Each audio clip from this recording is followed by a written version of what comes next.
আসসালামু আলাইকুম।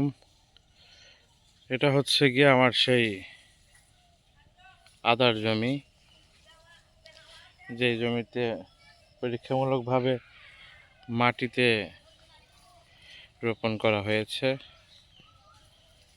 মোটামুটি এখন হারভেস্টের সময়, যদিও এটাতে খরচ আমার অনেক বেশি হয়ে গিয়েছিল, তারপরেও এটা মোটামুটি আলহামদুলিল্লাহ যেগুলো হয়েছে খারাপ হয়নি।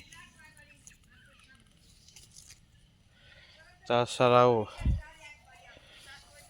এখানে পেঁপে টেপে এগুলো করছি। লেবু তো আগের থেকেই আছে, এই লেবু আগের থেকেই আছে। এখান দিয়ে কয়েকদিন আগেই লেবু হারভেস্ট করা হয়েছে। ওই দিক দিয়ে পেঁপে আরও বেশি। পেঁপে আমি বেশ কিছু উঠিয়েও ফেলা হয়েছে। আদা গাছ কিছু কিছু জায়গায় খুবই ভালো হয়েছে, আবার কিছু কিছু জায়গায় একটু বাজে হয়েছে, কারণ এই জমিটা ছিল নিচু জমি, যার কারণে জলাবদ্ধতা তৈরি হয়েছে। আর যেখানে যেখানে জলাবদ্ধতা তৈরি হয়েছে সেখানেই আদা পচন হয়েছে।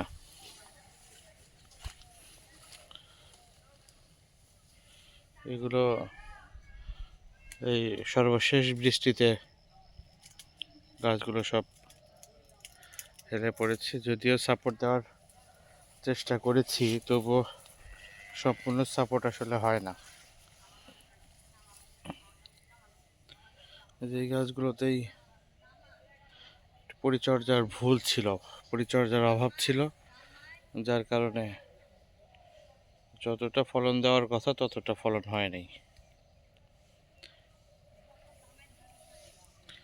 আর ওই দিক দিয়ে মোটামুটি লাগানো হয়েছে কলা, কাঁচকলা। কাঁচকলা আলহামদুলিল্লাহ ভালো টাকার কাঁচকলা বিক্রি করেছি। আরও প্রচুর গাছে রয়েছে, ইনশাআল্লাহ সামনেও ভালো টাকার বিক্রির সম্ভাবনা রয়েছে।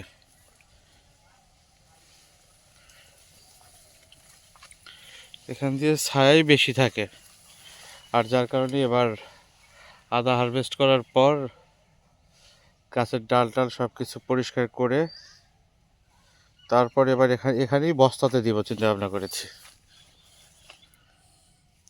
মোটামুটি এই গাছগুলোতেও দেখেন খুব ভালো আদা হয়েছে। জমিতে একটা সমস্যা থাকে, সেটা হচ্ছে মাটি বেশি শক্ত থাকে, আর মাটি বেশি শক্ত থাকলে ফলনেরও আসলে কম বেশি হয়। এই যে এইগুলো আসলে মাটি ফেটে ফেটে মানে নিচে ঢুকতে পারতেছে না, যার কারণে উপর দিয়ে বের হচ্ছে। মোটামুটি সব জায়গায় মোটামুটি খারাপ না, ভালো হয়েছে। আমার এখানে যে আদাগুলো আছে সবগুলোই চিন্তা ভাবনা আছে বীজ করার, বীজের জন্যই রেখে দেওয়া হয়েছে। এই যে পেঁপে হালকা মনে হয় পেকেছে, এগুলো কাঁচা বিক্রিরই চিন্তা ভাবনা ছিল, কিন্তু সবগুলো গাছে একসাথে পেঁপে না আসার কারণে আমরা সেভাবে বিক্রি করতে পারিনি। আর বাগানের মাঝখানে এই গাছটা, জামির গাছটা রয়ে গেছে, কারণ এখানে লাগানো হয়েছিল লেবু গাছ, কিন্তু একটাতে হয়তো বা কলম মিস করেছিল, যার ফলে এখানে হয়ে গেছে এটা জামির। জামিনেরও বাজারে বেশ দাম, যার কারণে কাটা হয়নি। তাছাড়া মোটামুটি সব গাছই কমিয়ে ফেলা হয়েছে। এবার চিন্তা ভাবনা আছে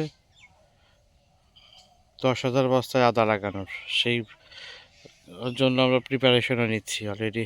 বস্তা অ্যারেঞ্জ, সার, কীটনাশক, ছাই, কাঠের গুঁড়া, গোবর সার, এগুলো আমরা প্রস্তুত করছি। আমাদের এখানে বেশ